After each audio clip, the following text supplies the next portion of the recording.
वाले लोगों को गिरफ्तार किया है, क्या कहेंगे? देखिए, दिनांक 14 मार्च को थाना कोड़ा पर एक मुकदमा पंजीकृत होता है, जिसमें वादिया थाना कोड़ा पुलिस को यह बताती है कि उसका एटीएम वो निकालने गई थी, जहां पे एटीएम नहीं निकला। जब वो निकाल रही थी उसके बाद उसके खाते से 15,000 रुपए कट गए। इस पे जब इंस्पेक्टर खोड़ा ने इस बात का संज्ञान लेते हुए टीम गठित की और इसके पीछे लगाया, तो हमें एक दिन बाद 2 व्यक्ति हमारे गिरफ्त में आए। उनसे पूछताछ करने पर उन लोगों ने पूरी घटना का जो हम लोगों को पूरी घटना से अवगत कराया, तो उसमें ये लोग, इनमें से एक का नाम आरिफ, जो कि मूल रूप से बिजनौर का रहने वाला है और वर्तमान में टोंका सिटी में रह रहा था, और दूसरे का नाम है अफरोज, जो कि मूल रूप से बिहार का रहने वाला है और वर्तमान में टोंका सिटी में रह रहा है। इन लोगों द्वारा इनके पास से हमें 83 लोहे की प्लेटें बरामद हुई है। ये लोग एटीएम मशीन में जाके, जहां से एटीएम विड्रॉल होता है, पैसे निकलते हैं, वहां पे इन प्लेटों को लगा देते थे। और इसके बाद इनकी शातिरपना इतना था कि ये लोग मोबाइल का इस्तेमाल ना करके आपस में एक दूसरे से संपर्क में रहने के लिए, जिससे हमारे सर्विलांस में कुछ ना निकले, ये लोग वॉकी टॉकी का प्रयोग करते थे आपस में एक दूसरे से संपर्क में रहने के लिए।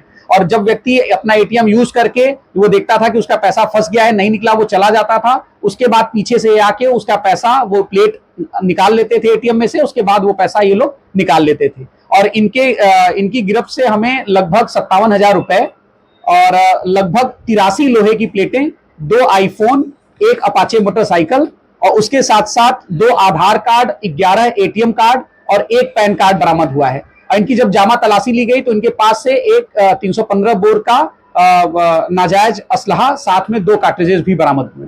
सर, कितनी घटना इनके द्वारा की गई है कोड़ा के अंदर, और जो लास्ट घटना थी वो कितने रुपए की? जो लास्ट घटना थी वो 15,000 रुपए की थी। अभी इन्होंने दर्जनों घटनाओं को कबूल किया है, आगे इनसे पूछताछ और की जा रही है। काम कर रहे थे? जो मॉडस ऑपरेंडी था, मैंने आपको डिटेल में बताया कि जो एटीएम के नीचे ये लोग प्लेट लगा देते थे और उसके बाद पैसा निकलना रुक जाता था। जो ग्राहक था वो ये समझता था कि उसका पैसा फंस गया है, ग्राहक चला जाता था।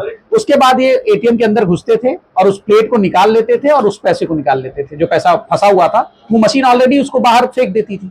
सर, पूरे जैसे बताया कि प्लेट का ये इस्तेमाल लगातार कर लेते थे और कई बड़ी मात्रा में 83 प्लेटें आपने बताई है, तो ये पूरा इनको योजना किस तरीके से बनाई गई? देखिए, ये जबकि ये इनका शातिरपना है, जबकि ये पढ़ाई लिखाई में एक कक्षा 5वीं पास है और एक कक्षा 8वीं पास है, लेकिन इन लोगों ने बहुत ही शातिरपूर्ण ढंग से इस चीज को ये अंजाम देते थे।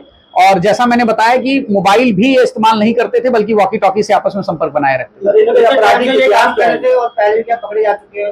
आपराधिक इतिहास अभी हम इनका चेक कर रहे हैं और बाकी और कितनी घटनाओं में इनकी संलिप्तता है उसकी जांच की जा रही है। ये टेक्निकल पार्ट है, इन्होंने कैसे जाना कि कोई प्लेट कैसे फंसाई जाएगी एटीएम में और कैसे इसको रिलीज किया जाएगा? जी बिल्कुल, ये हमारी विवेचना का पार्ट है। अभी चूंकि ये इनसे हमारे पास इतनी बरामदगी हुई है, हमारे पास उतना समय नहीं था कि हम इसके डिटेल में जाएं। मुकदमा पंजीकृत हो चुका है, जो उसमें तफ्तीश के इस पार्ट में हम ले आएंगे कि इनका ये कैसे, इन्होंने कहां से सीखा, इन प्लेटों को बनाने में और कितने लोगों की मदद ली और क्या और लोग इनके साथ शामिल है, ये हमारे जांच का विषय है।